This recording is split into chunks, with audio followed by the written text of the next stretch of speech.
Good afternoon, everyone. I hope you all are good. So, my name is Amardeep Singh, and today we are going to start a very important topic of CRPC. It's chapter 12, okay? And chapter 12 contains starts from section 154 to section 176. Okay. So, section 154, our important topic is आज जो हम start कर रहे हैं section 154. What does section 154 is? It's first information report. What is the first information report and how to file FIR first information report? आज का पूरा entire topic हमारा यही रहेगा क्योंकि चैप्टर 12 तो बहुत बड़ा है, तो इसी को सेक्शन 154 को हम कंप्लीटली डिस्कस करते हुए चलेंगे. ठीक है. Now how to start a criminal justice system. पहला क्वेश्चन ही मेरा ये है कि क्रिमिनल जस्टिस सिस्टम स्टार्ट कैसे होता है. There are two ways to start a criminal justice system and that two ways are provided in our CRPC. Number 1, by giving information to a police officer regarding the commission of a cognizable offense, and number 2, by giving a complaint to the magistrate under section 200. These are the only two ways to start a criminal justice system. मुझे अगर कोई भी एक offence हुआ है, कोई भी एक क्राइम हुआ है, तो कॉमन लेमैन की तरह फर्स्ट ऑफ ऑल मैं एक पुलिस स्टेशन में जाऊंगा, वहां पे अपनी एक इंफॉर्मेशन रिकॉर्ड करवाऊंगा कॉग्निजेबल ऑफेंस की, कि भाई एक ऑफेंस हुआ है मेरे साथ, एक कॉग्निजेबल ऑफेंस है, एंड मेरे को वहां पे एक रिड्रेसल के लिए जाऊंगा. ठीक है. इंफॉर्मेशन हमेशा एक पुलिस ऑफिसर को दी जाती है एंड कंप्लेंट मैजिस्ट्रेट को दी जाती है. आई होप आपने स्टार्टिंग के पॉइंट्स जब आप डेफिनेशन क्लॉज में थे तो ये क्लियर होंगे. ठीक है. नाउ माय क्वेश्चन इज कि हम सेक्शन 154 की बात करते हैं और 154 के अंदर हम बार बार FIR फर्स्ट इंफॉर्मेशन रिपोर्ट की ही बात करते हैं. But as you see the word first information report is not defined in section 154. So how can we come to know कि section 154 FIR की बात करता है. ठीक है. आप देखेंगे 154 के अंदर FIR वर्ड मेंशन ही नहीं है. Where FIR word is defined, कहां पर है. इसका आंसर मैं आपको बताता हूं, और ये PT पॉइंट ऑफ इंटरव्यू के लिए बहुत इंपॉर्टेंट है. Many times again and again जो हमारे इंटरव्यूअर होते हैं वो अगेन अगेन ये क्वेश्चन पुटअप करते हैं, और नॉर्मली स्टूडेंट्स यही बोलते हैं कि वर्ड FIR तो डिफाइन ही नहीं है. 154 FIR कहाँ डिफाइन है, CRPC में डिफाइन ही नहीं है. लेकिन ये डिफाइन है. जब कभी भी ऑफेंस होने के बाद पुलिस अपनी चार्जशीट फाइल करती है, उस चार्जशीट के अंदर they have to submit statements which are recorded under section 161, confessions 164, reports, medical reports, और वो सब चीजें वहां पे एक मैजिस्ट्रेट के सामने प्रोड्यूस करते हैं to start a trial, to start a criminal, to start charge लगाने के लिए. ओके. नाउ जब वो रिपोर्ट पुलिस मैजिस्ट्रेट के सामने जब वो उसको देती है, प्रोड्यूस करती है, तो एट दैट टाइम एक एक्यूज का राइट होता है, राइट ऑफ फेयर ट्रायल, जो कि दिया जाता है, and it's our constitutional right. वहां पर मैजिस्ट्रेट एक्यूज को फ्री ऑफ कॉस्ट वो सारे डॉक्यूमेंट्स एक्यूज को प्रोवाइड करता है, और ये जो प्रोसेस है ये अंडर सेक्शन 206 ऑफ CRPC में आता है. ठीक है, कवर होता है. जब आप देखेंगे when we come to section 206, I will show you 207. I will show you. I'm sorry. Actually, it's not 206. It's 207. जब आप देखेंगे सेक्शन 207 के ऊपर, सेक्शन 207 क्लॉज 2 इस चीज को कंप्लीटली क्लैरिफाई कर, वहां पे सॉरी वहां पर 207 हमें ये बता रहा है कि द वर्ड FIR, कौन कौन से डॉक्यूमेंट्स हम देंगे और कौन कौन से डॉक्यूमेंट मैजिस्ट्रेट के सामने जो प्रोड्यूस होंगे वो अक्यूज्ड को देगा, वो किस तरीके से देगा, उसमें कौन कौन से डॉक्यूमेंट्स होंगे। तो वहीं पे एक वर्ड मेंशन है, wait just a second, the word in 207 clause 2 mention the word, just a second, the first information report recorded under section 154। Section 207 clause 2 से ही हमें पता लगता है कि जो रिपोर्ट सेक्शन 154 में, जो इंफॉर्मेशन सेक्शन 154 में दी गई है, that information is FIR, the first information report recorded under section 154। सो आपको कभी भी अगर ये क्वेश्चन आपके माइंड में या इंटरव्यू टाइम पे आपसे कोई पुटअप करता है, प्लीज उसको नॉलेज में अपने रखना कि सेक्शन 150 FIR वर्ड सेक्शन 207 में क्लॉज 2 के अंदर डिफाइंड है। No need to give a direct answer कि नहीं TRPC में तो है नहीं। Now just come to section 154। I hope आपको क्लियर सेक्शन 154 सबको क्लियर होगा, ठीक है, visible for all. Now starts from information in cognizable cases. First of all, what is cognizable? What are cognizable offenses? What is cognizable cases? According to section 2C, okay, of CRPC, cognizable offenses are those offenses in which a police officer can arrest without warrant. कोई भी एक offence है and you can say it is of serious nature, तो वहां पर एक police officer को need not to ask any judicial magistrate, any superior officer, police officer को किसी से कुछ नहीं पूछना, वो सिंपली जाएगा कॉग्निजेबल ऑफेंस है, he can arrest without warrant. Same section 154, अगर कोई भी इंफॉर्मेशन कॉग्निजेबल ऑफेंस की उसको आती है, ठीक है, जिसमें अ police officer can arrest without the warrant of anyone, any higher authority, any magistrate, he can directly go and arrest that person. That is the cognizable cases. That are the cognizable cases. Now, होता क्या है normally? Generally आप देखते हैं कि जब हम police station में विजिट करता है या कोई भी एक विजिट करता है, वो अपनी एक इंफॉर्मेशन पुलिस ऑफिसर को देता है and the police officer simply उसको राइट डाउन कर लेता है एक पेपर के ऊपर, एंड वो इंफॉर्मेशन को राइट डाउन करता है एंड वो FIR नहीं करता, और इंफॉर्मेशन को रिकॉर्ड करके यही बोलता है कि ठीक है, आपने इंफॉर्मेशन दी है, मैं इसको गो थ्रू करता हूं और एक इसके preliminary inquiry, I will go through preliminary inquiry को गो थ्रू करूंगा, एक प्रिलिमिनरी इंक्वायरी देखी जाए, ठीक है। उस प्रिलिमिनरी इंक्वायरी के अंदर अगर उसको लगता है कि ऑफेंस हुआ है, ठीक है, तो वो FIR करेगा, नहीं लगता तो नहीं करेगा। सी ये इट डिपेंड्स ऑन द, मतलब इट गिव्स, बहुत डिस्क्रिशनरी इसको यूज करते हैं पुलिस वाले, अपनी बहुत मर्जी चलाते हैं इस चीज के ऊपर।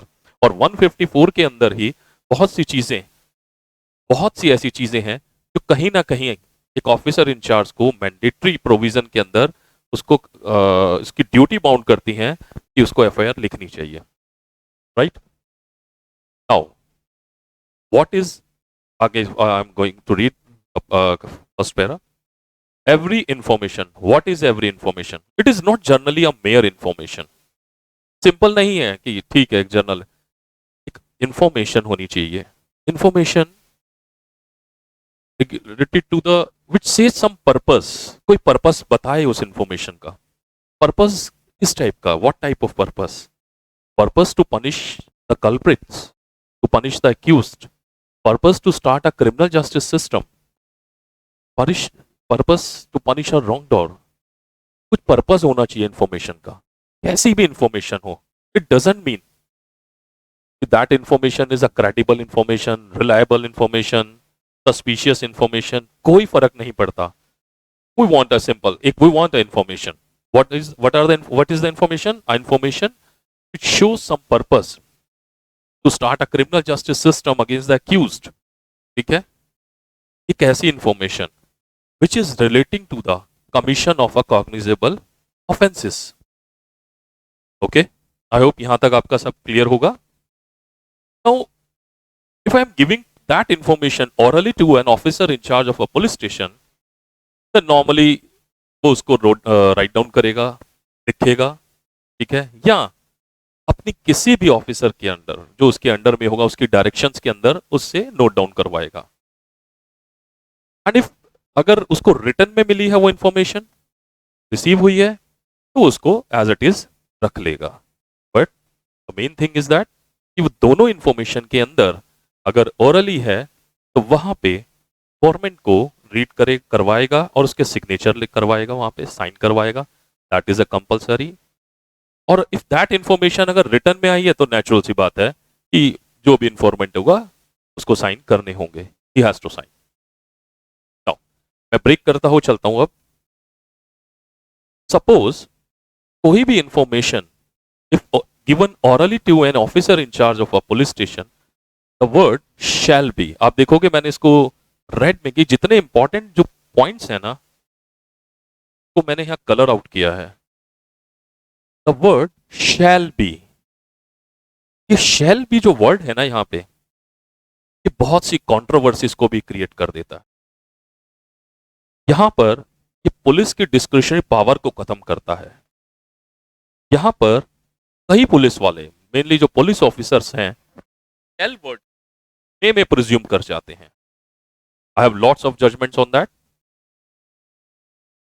तो shall word है, it means पुलिस ऑफिसर को जैसे ही कोई इंफॉर्मेशन मिलती है, the information relating to the cognizable offense, he has to write down. वो shall word है, वो लिखेगा वहां पे, अपनी डिस्क्रिशनरी नहीं यूज, अपना माइंड यूज नहीं करेगा, वो वहां पे उस इंफॉर्मेशन को नोट डाउन करेगा ही करेगा और अपनी इन्वेस्टिगेशन प्रोसेस को स्टार्ट करेगा. I hope I have lots of cases of that again and again. Wait a second, मैं आपको भी लेके चलता हूं उस केसेस पे. I have numbers of cases. State of Haryana versus Bhajanlal. State of Haryana versus Bhajanlal. आप ये सब जितने भी मैं आपको केस लॉ दे रहा हूं, इट्स बेटर कि आप अगर लिखते रहेंगे तो आपके लिए बहुत अच्छा रहेगा. ये पॉइंट आउट करते रहिए. State of Haryana versus Bhajanlal. This case 1992 का केस है. Registration of FIR is a mandatory and not discretionary. तो कहीं ये जो वर्ड शैल है ना, ये शैल मैंडेटरी वर्ड को यूज करवाता है. ये जो एफआईआर की रजिस्ट्रेशन हो रही है, that it is a mandatory provision and not a discretionary provision. Discretion use नहीं कर सकते पुलिस ऑफिसर. After that, उसके बाद we have lots of cases on that.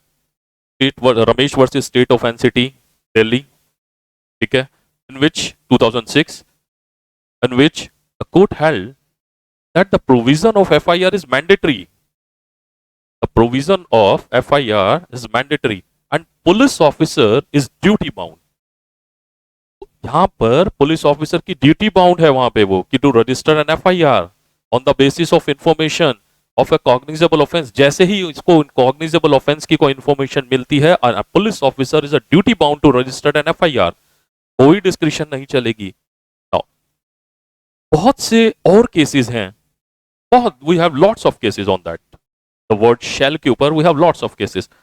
But the most important case जो हमारे पास आया था 2013 और समटाइम हम इसको 2014 में भी करते हैं, तो आया तो दिसंबर 2013 में था. 2014 को अगर हम देखते हैं, Lalita Kumari versus government of UP, state of UP 2013. इस एक केस ने पूरा का पूरा FIR का जो डिस्क्रिशनरी प्रोविजन जो एक ऑफिसर इंचार्ज लेके चलते थे, उसको कन्वर्ट करके शेल में कर दिया, मैंडेटरी बना दिया. यहां पे कुछ गाइडलाइंस भी दे दी. It's a constitutional bench judgment, ठीक है, headed by Justice P. Sathashivam it's also a very important question for your PT point of view. Justice P Sathasivam की उसमें बेंचेस में हुआ था ये, which says that registration of FIR is a mandatory and a preliminary inquiry. Registration of FIR is mandatory and no need to do a preliminary inquiry. कोई जरूरत नहीं है इंक्वायरी करने की। आपके पास इंफॉर्मेशन आई है, आपको कुछ नहीं करना। नॉर्मली पुलिस ऑफिसर, मैंने अभी आपको बताया था, टोल्ड टू यू कि नॉर्मली इंफॉर्मेशन आई, they use to what they do, आई एक इंफॉर्मेशन उन्होंने रिसीव करी, उसको एक पेपर पे नोट डाउन भी करवा लिया और साइन भी करवा लिया, एज एन स्टेटमेंट रख लिया, बट एफआईआर नहीं करी। ठीक है, तो ऐसा नहीं होना चाहिए। जैसे ही आपको इन्फॉर्मेशन मिलती है, आपके पास इन्फॉर्मेशन आई है, आप इन्फॉर्मेशन लिखो एंड दैट इन्फॉर्मेशन जो आपकी डेली डायरी है, स्टेशन डायरी है, पुलिस ऑफिसर डायरी है, स्टेशन हाउस डायरी, उसके अंदर नोट डाउन करो और एफआईआर का रजिस्ट्रेशन करो। It's a mandatory. हाउएवर, यहीं पर कुछ एक्सेप्शंस भी प्रोवाइड कर दी है, कुछ और भी चीजें दे दी हैं।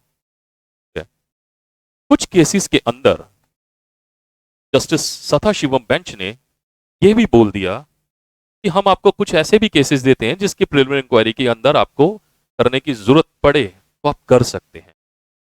देयर आर सर्टेन केसेस, कुछ चीजें हैं जिसके अंदर आप प्रिलिमिनरी इंक्वायरी कर लीजिए, अदरवाइज आपको कोई भी कॉग्निजेबल ऑफेंस की इंफॉर्मेशन मिलती है and no need to do preliminary inquiry, directly registered an FI information I, registered an FIR और स्टार्ट द इन्वेस्टिगेशन। ठीक है, start the process of investigation. But what are those cases? कौन से cases हैं जहां पे चीजों को अलग किया गया है, जहां पे प्रिलिमिनरी इंक्वायरी की रिक्वायरमेंट बनती है, बन सकती है? ठीक है, these cases are also an important for your PT point of view. तो the cases are matrimonial disputes. देखो, फैमिली डिस्प्यूट्स, मैट्रिमोनियल डिस्प्यूट्स में जनरली क्या होता है, हस्बैंड एंड वाइफ की लड़ाई, डोमेस्टिक ऑफेंस हुआ, सुबह सुबह झगड़े, लड़ाई हुई, शाम को एक दो दिन बाद फिर एक हो जाएंगे। हर घर में सही होता है, ऐसा हो जाता है। ठीक है, अब मैट्रिमोनियल डिस्प्यूट्स हो गए। तो अब इन मैट्रिमोनियल डिस्प्यूट्स के अंदर ये तो है नहीं कि वो जितने भी केसेस आ रहे हैं सबके अंदर एफआईआर रजिस्टर्ड कर रहे हैं और वो केसेस बल्क में केसेस हो रहे हैं, एफआईआर हो रही है, नहीं। ठीक है, प्रिलिमिनरी इंक्वायरी पहले कर लो, देख लो, समझ लो, लगता है कॉग्निजेबल ऑफेंस हुआ है तो एफआईआर रजिस्टर्ड कर लो। नहीं तो नॉर्मली वाइफ्स क्या होती हैं, या क्या आते हैं जी, मेरे को तो मार दिया, मेरे को तो पीटा है, मेरे को तो ये कर दिया, मेरे को तो वो कर दिया, तो इतना भी वो मत करो। ठीक है, preliminary inquiry should be done. Now commercial offences, generally see कि चीटिंग के केसेस इतने हैं, इस तरीके से हैं, रोज कोई ना कोई ट्रांजैक्शन बिजनेस के, रोज कमर्शियल ऑफेंसेस कुछ ना कुछ होते हैं। तो first you have to do a preliminary inquiry for a commercial offenses. Directly, don't file an FIR, don't register an FIR. Medical negligence cases. Every police officer is not a doctor. Her police वाला doctor तो नहीं है ना, कोई होगा, limited होगा। तो without going through the medical provisions कि उसको नहीं पता कि अभी करना क्या है, नेग्लिजेंस हुआ है नहीं हुआ, without going taking the opinion of anyone, अगर वो ओपिनियन वो लेता भी है तो उसको वहां पे टाइम चाहिए, वो टाइम वो ओपिनियन डॉक्टर से लेगा या अपने कंसल्ट से लेगा, सीनियर से लेगा, तो वहां पर भी प्रिलिमिनरी इंक्वायरी की रिक्वायरमेंट बनती है। नहीं तो जी रोज मेडिकल नेग्लिजेंस केस है, किसी नर्सिंग होम का है, किसी हॉस्पिटल का है, तो आप पता लग रहे हो जी रोज ही कोई ना कोई एफआईआर का रजिस्टर्ड करी आपने और रोज ही डॉक्टर्स अंदर जा रहे हैं। ठीक है, जो ह्यूमैनिटी सर्व होनी है वो भी खत्म हो जाएगी। Right, corruption cases, corruption cases government employ के अगेंस्ट ही होते हैं। अब ऐसा भी नहीं है कि जो आपके पास इंफॉर्मेशन आ रही है आप एफआईआर रजिस्टर्ड करते जा रहे हो, गवर्नमेंट एम्प्लॉइज को अंदर करते जा रहे हो। First you have to do a preliminary inquiry, देख तो लो, इंक्वायरी करनी है तो कॉग्निजेबल ऑफेंस बनता है, ब्राइब ली है नहीं ली, ठीक है, करप्शन किया है या नहीं किया, first do a preliminary inquiry. So these are the cases जो मैंने आपको सामने आप देख भी रहे हो, matrimonial disputes, commercial offenses, medical negligence offenses, medical negligence, corruption cases. These are some exceptions. ठीक है, तो police officer before registering an FIR पहले वो यहाँ पे गो थ्रू कर लेगा। If the cases comes in these four categories, तो वहां पे first he will do a preliminary inquiry. Right, चलो ये ललिता कुमारी का आई होप आपको ये ललिता कुमारी का केस अच्छे से ओवरव्यू कर दिया मैंने, क्लियर हो गया होगा, ठीक है। Now again come to section 154, जहां पर हम पहले थे कि जितनी भी मैंने आप करी है, ठीक है, ये वर्ड पे फोकस है, that is every information relating to the commission of a cognizable offence if given to an officer in charge of a police station shall be. तो इस शैल वर्ड को you will always consider a mandatory provision for a police officer and is duty bound to registered an FIR. अगर मैं Bhajan Lal case, state versus Bhajan Lal case, state of Haryana versus Bhajan Lal case, it is a duty bound, is a duty bound to registered an FIR, it's a mandatory provision and Lalita Kumari इसी के ऊपर है पूरा, right. चलो, तो यहां तक हम क्लियर हैं। If you reduce to writing by him, और अब वो रिटर्न में दे रहा है और रिटर्न में करवा रहा है पुलिस ऑफिसर या उसकी डायरेक्शंस में हो रहा है, तो देन जो भी वो इंफॉर्मेंट है उसको वो रीड आउट करवाएगा, ठीक है। पुलिस ऑफिसर की यहां पे भी ड्यूटी है कि उसको रीड करके बताएगा इंफॉर्मेंट को कि मैंने क्या क्या लिखा है आपकी एफआईआर के लिए। And every such information weather given in writing और रिड्यूस टू राइटिंग, ठीक है, एज अफोरसेड, या तो वो रिटर्न में दे रहा है इंफॉर्मेंट या वो रिड्यूस कर रहा है उस राइटिंग को, लिख रहा है officer in charge of a police station, shall be sign by the person giving it. Please note down, देखो मैंने यहां पे भी एक इसको हाईलाइट किया है रेड से, and it is also very important for your PT point of view और for your interview point of view. ये छोटे छोटे क्वेश्चन ही पुटअप करता है इंटरव्यू के अंदर, राइट। अब देखो अगेन लेजिस्लेचर वर्ड शैल पे सिग्निफाई कर, शैल को दे रहा है यहां पे कि शैल बी साइंड। सपोज अब इंफॉर्मेंट कहता है जी मैंने तो आपको इंफॉर्मेशन दे दी है और and that information related to the cognizable offence, अब मैं तो साइन नहीं करता, ठीक है, मैंने तो आपको बता दिया। तो do you think that it is a mandatory for him to sign? Answer is yes. Word shall जो है यहां पे उसको इंफॉर्मेंट को बाउंड कर रहा है साइन करने के लिए। And if he reduce to sign, नहीं करता, मर्जी है उसकी, नहीं करता, देन क्या कोई पुलिस ऑफिसर के पास कोई वे आउट है उसको किसी भी पेनल प्रोविजन में उसको पनिशमेंट्स में लाने का, ठीक है, उसके ऊपर कोई भी एक एफआईआर करने का, कोई भी पेनल प्रोविजन के सिस्टम में उसको रोकने का? आंसर इज यस, है, यहां पर भी है, ठीक है। Just jump into the section 180 of Indian penal code with 80 of IPC. I hope आपको सबको क्लियर होगा, विजिबल होगा। Refuse to sign a statement, और यहां पे प्रोविजन भी है उसको अरेस्ट करने का, सॉरी प्रोविजन नहीं, यहां पे पनिशमेंट भी है उसके लिए। Whoever refuses to sign any statement made by him, when required to sign that statement by a public servant legally competent to require that he shall sign that statement, ये इंफॉर्मेंट की बात हो रही है यहां पे, क्या legally competent to require that he shall sign the statement shall be punished with simple imprisonment for a term which may extend to months or with fine, ठीक है, or which may be extended to 500 rupees or with both. So it's a PT question कि अगर ऐसा कुछ होता है तो आई hope आपको क्लियर होगा कि 3 मंथ्स की फाइन है और 500 अप टू 500 रुपीज का फाइन भी हो सकता है। 3 मंथ्स की सिंपल इम्प्रिजनमेंट एंड फाइन, यही छोटे छोटे question, these are the questions which came in your PT exams और जो आपके इंटरव्यू में मोस्टली जजेस वगैरह जो आपसे पुशअप करते हैं, ठीक है। Now come again back to section 154, चलिए आ जाओ। तो आई होप आप यहां तक आपका सारा कंसेप्ट क्लियर है। Shall be signed by the person giving it, now comma, and the substance thereof shall be entered in a book. ये कौन सी बुक की बात कर रहा है? अभी मैंने जब आपके साथ डिस्कस कर रहा था तो I told you station diary, daily diary, ठीक है, पुलिस डायरी, जब भी हम एक पुलिस स्टेशन के अंदर जाते हैं, रोज नामचा इवन यू कैन से, तो सामने एक जैसे ही एंटर करेंगे तो वहीं पे एक बड़ा सा रजिस्टर रखा होता है और वहां पे ना daily to daily, day to day, hour to hour, minute to minute की वहां पे एक इंफॉर्मेशन होती है। That is the daily diary register कि क्या इंफॉर्मेशन रिसीव्ड हुई है, इस इंफॉर्मेशन रिसीव के ऊपर क्या किया गया है, वहां पे कौन सा ऑफिसर अपॉइंट किया गया है, कौन सा ऑफिसर वहां पे investigation, the daily, that is a daily diary register, रोज नामचा रजिस्टर। एंड द पुलिस, जितना भी आप एंटायर ऑल ओवर इंडिया में जाएंगे, वो एक वही बुक होती है, वही डेली डायरी रजिस्टर होता है, जो जिसके अंदर एक एक चीज की एक एक मिनट टू मिनट इंफॉर्मेशन होती है। तो जो भी सब्सटेंस ऑफ इंफॉर्मेशन जो उस ऑफिसर इंचार्ज को that he receive from the informant, that should be entered in a book, and that book means a रोज नामचा, daily diary, police station diary, अलग अलग नाम है, ठीक है। और वो बुक जो है, जो भी फॉर्म में होगी, जो उस पर्टिकुलर स्टेट गवर्नमेंट होगी, जैसे उन्होंने प्रिस्क्राइब किया होगा, इन दैट बिहाफ पे होगी। आई होप सेक्शन 154 का ये पॉइंट्स, आई होप यू अंडरस्टैंडली, ठीक है। Now now let's move to the proviso, ठीक है। प्रोवाइजोस पे चलते हैं इसके।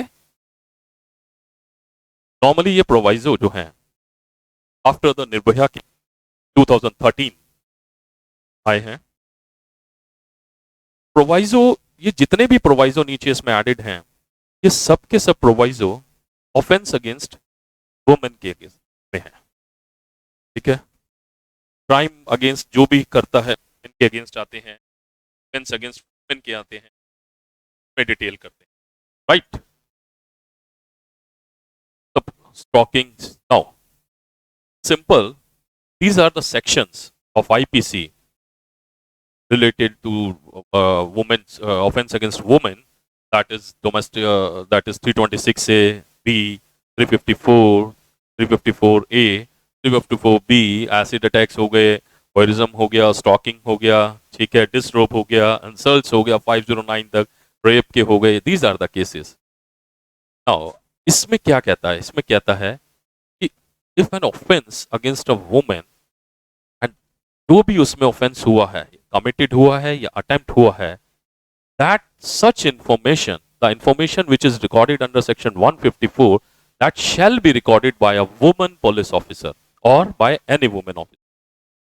बहुत दोनों चीजों को लिखकर ना, पुलिस ऑफिसर और एनी वुमेन ऑफिसर, दोनों चीजों का कंसेप्ट है। वुमेन पुलिस ऑफिसर नॉर्मली क्या होता है कि जितने भी एरियाज होते हैं, विलेजेस एरिया है, रूरल एरियाज में आप जाते हैं, वहां पे ना इट्स वेरी डिफिकल्ट कि वहां पे to find out a lady police officer. Women police officer कोई थाने में एक दो होंगी होंगी नहीं होंगी, अवेलेबल नहीं है। तो यहां पर अगर कोई ऑफेंस हुआ है तो कोई भी वुमेन ऑफिसर आ सकती है, ठीक है।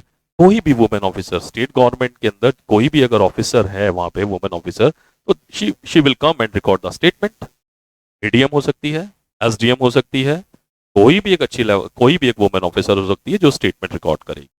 तो जो भी ऑफेंस आपके वो ऑफेंस अगेंस्ट वुमेन हो रहे हैं, that should be recorded by a women police officer और एनी वुमेन ऑफिसर। नाउ इसका भी एक प्रोवाइजो में फिर प्रोवाइजो है, सेम चीज बोलता है, sorry I am sorry, same sections हैं बट कुछ चेंज है। यहां पे ये कहता है कि the women against whom an offense committed and that woman is temporarily or permanently physically or mentally disabled, that condition, जो भी उसकी इंफॉर्मेशन रिकॉर्ड होगी, that information recorded at the residence of that victim, ठीक है, और eight उस convenient place पे होगी जहां उसको लगेगा कि मैं कंफर्टेबल हूं उनसे इंफॉर्मेशन देने को, उस स्टेटमेंट को देने में, ठीक है। तो जो भी वो स्टेटमेंट देना चाहती है या दे रही है पुलिस ऑफिसर को, that is a woman police officer को, तो या तो विक्टिम के घर पे होगी या विक्टिम के कन्वीनियंट प्लेस पे जहां उसको सूटेबल हो वहां पे होगी। और एक इंटरप्रिटेटर के, देखिए जब फिजिकली और मेंटली डिसेबल्ड है, राइट, फिजिकली मेंटली डिसेबल्ड है, टेम्परेरी है, परमानेंटल है, तो we need a educator, we need an interpreter, ठीक है। डम्ब है, डफ है, तो वहां पे हमें एक स्पेशल एजुकेटर चाहिए जो उसकी लैंग्वेज को, जो उसके एक्सप्रेशंस को, जो उसकी बॉडी लैंग्वेजेस से ये इजीली अंडरस्टैंड कर ले और वो इस इंफॉर्मेशन को जो वो देना चाहती है अपने कंडक्ट से वो रिकॉर्ड करवा ले, और वो एक स्पेशल एजुकेटर, एक इंटरप्रिटेटर ही कर सकता है, राइट? तो उस टाइम पर अब पुलिस ऑफिसर, और पुलिस ऑफिसर अगर फिजिकली परमानेंटली डिसेबल्ड है, sorry, victim temporary permanently mentally और फिजिकली डिसेबल्ड है, तब जो रिकॉर्ड होगी इंफॉर्मेशन या तो उसके रेजिडेंस पे होगी या उसके कन्वीनियंट प्लेस पे होगी, और जो रिकॉर्डेड होंगे वो एक स्पेशल इंटरप्रेटेटर या एजुकेटर के सामने होंगे, ठीक है? And that information will be shall be videographed. ये पीटी के क्वेश्चंस हैं जो आपसे बार बार पूछे जाएंगे। नाउ जो भी रिकॉर्ड स्टेटमेंट रिकॉर्ड हो रही है, ठीक है, तो क्लॉज सी, जो भी स्टेटमेंट रिकॉर्ड हो रही है वो स्टेटमेंट जो है according to section 164 sub section 5 clause A के अकॉर्डिंग होगी। इस जो भी यहाँ पे वो स्टेटमेंट दे रहे हैं ना, जो भी विक्टिम वो स्टेटमेंट दे रही है, तो विल नॉट कम अगेन, उसको जरूरत नहीं है कोर्ट में दोबारा आने की, he will not come to examine again. यहीं पे जो स्टेटमेंट हो रही है बिफोर द मैजिस्ट्रेट भी हो रही है, तो यहीं से जो भी वो स्टेटमेंट आ रही है इसी स्टेटमेंट से क्रॉस एग्जामिनेशन एक्यूज्ड का हम कर लेंगे। हम उसे दोबारा नहीं बुलाएंगे कि आप आओ दोबारा एग्जामिनेशन दोबारा करो, आपका ऑलरेडी फिजिकली और मेंटली डिसेबल्ड है, ऑलरेडी उसके साथ इतनी प्रॉब्लम्स हैं, उसका स्टेटमेंट बहुत मुश्किल से लिया, एंड हमें नहीं लगा उसको दोबारा बुलाने की जरूरत नहीं है। वहीं पे उसी स्टेटमेंट को हम उसको एग्जामिनेशन ऑफ चीफ बना के और क्रॉस एग्जामिनेशन वहीं से एक्यूज का कर लेंगे, ठीक है? तो अब ये जो स्टेटमेंट है ये बिफोर जुडिशियल मैजिस्ट्रेट भी होती है।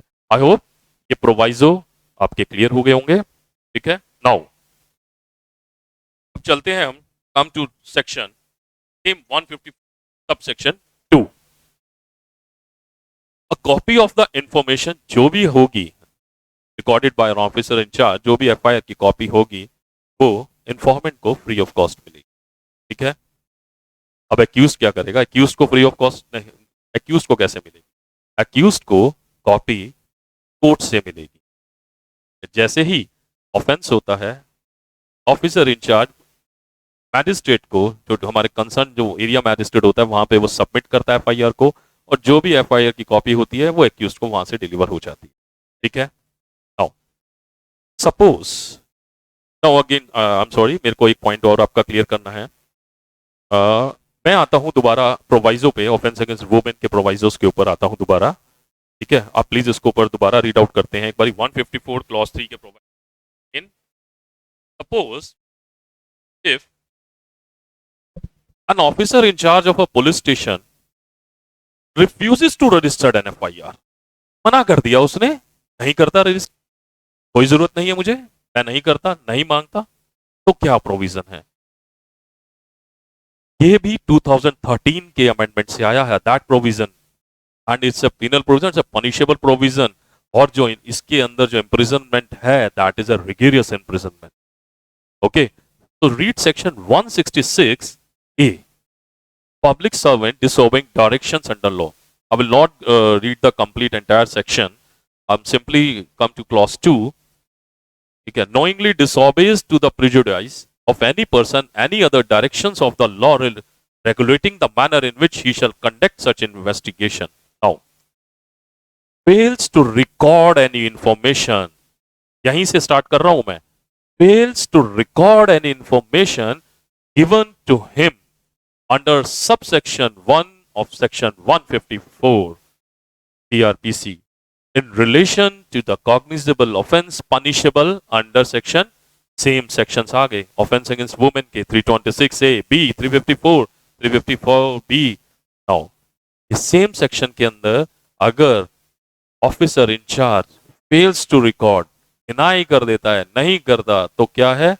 He shall be punished with a rigorous imprisonment for a term which shall not be less than 6 months or which may extend to 2 years. See, यहां पर ना अगर एफआईआर रजिस्टर्ड हो गई इस ऑफेंस में अंडर सेक्शन 166 ए के अंदर, अगर एफआईआर रजिस्टर्ड हो गई तो ये मिनिमम रिगोरियस इम्प्रिजनमेंट 6 मंथ की है। वहां पे मैजिस्ट्रेट भी इससे कम की इम्प्रिजनमेंट नहीं देगा, मिनिमम 6 मंथ रखेगा और मैक्सिमम 2 years रखेगा। ठीक है, तो कहीं ना कहीं डोमेस्टिक जो प्रोविजंस आए हैं ऑफेंस रिलेटिंग टू क्राइम के, ये एक अच्छे प्रोविजंस हैं जो लेजिस्लेचर्स ने हमें आफ्टर 2013 निर्भया केस के बाद जो हमें मिले हैं। ठीक है, क्लियर। तो एक बहुत इंपॉर्टेंट 180 का मैंने आपको बताया था, सेक्शन 180, अगर if informant refuse to sign, section 166 A, if police officer in charge of a police officer in charge of a police station refuse to write down the FIR or fails to record that FIR, with what type of FIR? The FIR in which the offense against a woman, then उसके पास section 166 ए के अंदर आपके पास you have the right कि आप वहां पे उसको imprisonment करवा देंगे, and that imprisonment is a rigorous one imprisonment which shall not be less than 6 months and which may extend to 2 years. I hope that topic clear हो गया होगा आपको. Now section 154, come to section 154 clause 3.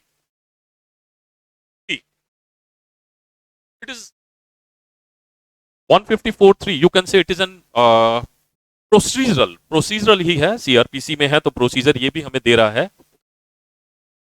Simple सा बात simple कहते हैं कि officer in charge 154 की, जो मैंने आपको अभी 166 ये बताया था, that is related to the offence related to women's के अंदर आ रहा है, बट 154 में अगर रिफ्यूज करता है तो क्या करेंगे? ठीक है, एनी पर्सन अगर रिफ्यूजल है on the part of in charge of a police station के ऊपर, तो उसकी जो भी इंफॉर्मेशन है वो राइट डाउन करेगा और पोस्ट करेगा सुपरिटेंडेंट ऑफ पुलिस को. ठीक है, प्लीज नोट डाउन, जो मैं आपको ये वर्ड बोल रहा हूं, यहां पे एसएसपी आपसे मिलने की जरूरत नहीं है उसको, यहां पे आपको जाने की जरूरत नहीं है, यहां पर ओरली कुछ बोलने की जरूरत नहीं है. यहां पर सिंपल सी बात है कि जो भी इंफॉर्मेशन रिसीव्ड, जो भी information related to the commission of a cognizable offence होगी, और ऑफिसर इंचार्ज अगर if he fails to record such information, then आप सिंपल एक राइटिंग के अंदर एक अपना सब्सटेंस बनाएंगे. ठीक है, और वो सब्सटेंस आप सुपरिटेंडेंट ऑफ पुलिस को बाय पोस्ट भेज देंगे. और अगर उस सुपरिटेंडेंट ऑफ पुलिस को, एसपी को लगता है कि जो भी इंफॉर्मेशन उसके पास आई है, ठीक है, वो कमीशन ऑफ कॉग्निजेबल बताती है, अब यहां पर दो चीजें होंगी, या तो खुद इन्वेस्टिगेट करेगा, ओके, नहीं तो अपने किसी सबऑर्डिनेट को कर देगा. ठीक है, अब जनरली इतने बड़े लेवल के ऊपर एसएसपीज हैं, ये खुद तो बहुत मुश्किल होता है, बट वहां पे वो अपन एक डिपार्टमेंट्स वगैरह बनाए होते हैं, लाइक जैसे क्राइम ब्रांच होता है. ठीक है, if you are not satisfied और कोई रजिस्टर्ड नहीं हुई एफआईआर, तो सिंपल वो वहां पे पोस्ट कर दे, आप करते हैं तो वहां से वो ट्रांसफर होके वहां चली जाती है, उस डिपार्टमेंट में चली जाती है. एंड तो जिस डिपार्टमेंट में वो जा रही है, मतलब वो जो भी डिपार्टमेंट है, जो भी पुलिस ऑफिसर जो सबऑर्डिनेट है उस एसएसपी के अंडर में, he is also having the same powers to register an FIR. Like that, जैसे एक officer in charge of a police station को पावर है, सेम पावर उसको भी है. तो 154(3) के अंदर जो मेन पॉइंट है वो ये है कि राइटिंग में होनी चाहिए, बाय पोस्ट जाएगी, सुपरिटेंडेंट ऑफ पुलिस को जाएगी. इसलिए आप कभी भी देखिए, जब भी आप रिफ्यूजल होते हैं 154 की कॉग्निजेबल ऑफेंस की इंफॉर्मेशन से, नहीं करता पुलिस ऑफिसर, तो आप नॉर्मली जब एडवोकेट्स के पास जाते हैं तो वो ये प्रोसेस करवाते हैं. And it is also mandatory process. 154(3) लगा दो उसको, हिंदी में जब आप कोर्ट में जाते हैं 154(3) का कंप्लाइंस करो. इवन 156(3) के लिए या सेक्शन 200 में जाने के लिए भी कभी कभी मैजिस्ट्रेट पूछ लेता है कि आपने कंप्लाइंस किया था, ऑफिसर इंचार्ज को इंफॉर्मेशन दी थी, तो हाँ दी थी, राइटिंग में दी थी, स्पीड पोस्ट पे गई थी, सुपरिटेंडेंट ऑफ पुलिस को गई थी. ठीक है, तो 154(3) भी आई होप आपको क्लियर हो गया होगा. ठीक है, आई होप क्लियर है सारा कुछ. Now see, there are lots of topics are discuss, बहुत से टॉपिक्स हैं एफआईआर को अगर मैं लेके चलूं, and it's a demo lecture, right. अभी तो एसेंशियल्स ऑफ एफआईआर है, जीरो एफआईआर है, क्रिप्टिक मैसेजेस अगर हुए हैं सब, what are the evidential value of FIR है, मल्टीपल जो एफआईआर होती है, देन वहां पे क्या होता है, we have lots of things to discuss, but we can't discuss in one lecture, particular demo lecture. I hope जो भी मैंने ये आपको दिया हो, आज आपने क्लास ली है, आपको समझ में आया होगा. ट्राई अवर बेस्ट कि आपके लिए बहुत इजी तरीके से इजी पैटर्न को फॉलो करके चलें. ठीक है, आप एक बार और डिवाइस देख लीजिए, मैंने आपको क्या क्या करवाया है. हमने स्टार्ट किया था what is FIR, how to FIR, FIR word, FIR कहां पर है, how to start a criminal justice, what is cognizable offence, where FIR is defined 207 clause 2 हमने देखा था, राइट। देन 154 हमने पूरा कंप्लीट किया है, कवर अप किया है हमारे पूरे लेक्चर्स में। एंड शेल के ऊपर मैंने केस लॉज भी दिए हैं, ठीक है। एंड 4 केस लॉज हैं उसके ऊपर जो हमने कवर करे हैं, ठीक है। ललिता कुमारी भी किया है, state versus Bhajanlal versus state of Haryana भी किया है, ये भी हमने रीड आउट कर लिए। प्रोवाइजो इसका अच्छे हमने से कर लिया, ठीक है। और फिजिकली टेम्परेरी और मेंटली डिसेबल्ड होती है उसको भी देखा है, वीडियोग्राफ्ट होनी चाहिए, ठीक है। 154 2 फ्री ऑफ कॉस्ट कॉपी दी जाएगी इन्फॉर्मेंट को। 154 3 हमने देख लिया, ये रिफ्यूजल है। तो ये सब चीजें हमने क्लियर करनी है। ललिता कुमारी को तो हमने बहुत अच्छे से किया है, ठीक है। Even the preliminary inquiry part also done. Okay, I hope 180 भी कर लिया, आई होप सब क्लियर है आपको। तो नेक्स्ट क्लास में, नेक्स्ट डेमो सेशन में आपको मिलते हैं, और आई होप आपको समझ आया होगा। जो पेंडिंग लेक्चर्स हैं मे भी कोई और लेक्चर्स पे आपसे मिलेंगे। Okay, bye bye, have a nice day, thank you.